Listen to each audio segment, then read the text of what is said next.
I have some broken claw weights and an idea about how to repair them.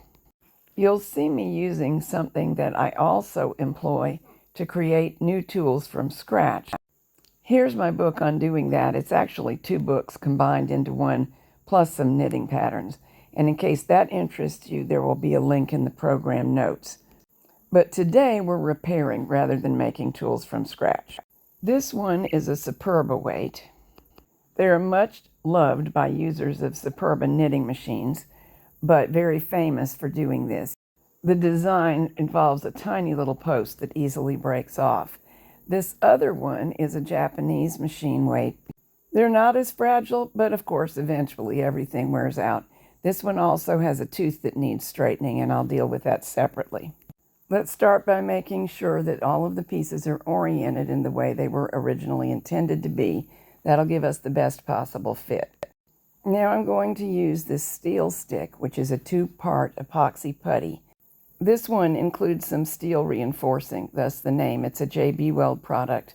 There is also a Loctite product that's a 2-part epoxy putty, and I also like it, and it would probably work fine in this application.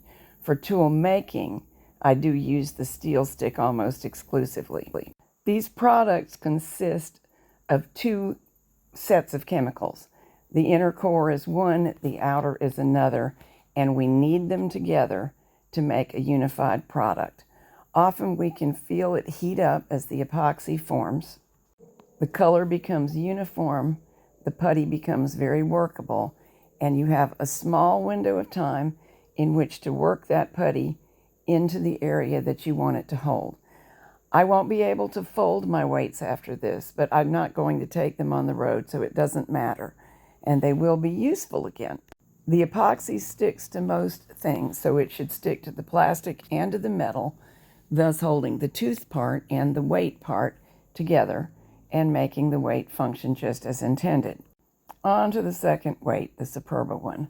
I'll pinch off a little piece, about a 1/2 inch, put the remainder back in the tube, and again work the 2 parts together. I don't find there's a problem working with bare fingers. It washes off of my hands fine thereafter and doesn't irritate. It's entirely possible that some people would do better working with cheap throwaway gloves. You know your own skin sensitivities or lack of them, so just respect your needs. When the product is soft and uniform, it's time to work it into all the crevices of the 2 pieces of the claw and the weight so that it joins them seamlessly, and that the weight will be, when it is rigid, in a useful angle to hang on your fabric. Time spent really working it in, trying to make it even and smoothing it out, I think is time well spent. However, perfection is not necessary. If it turns out that there's a little bit of epoxy putty where you don't want it when you're done, it can be sanded off once the whole thing is cured.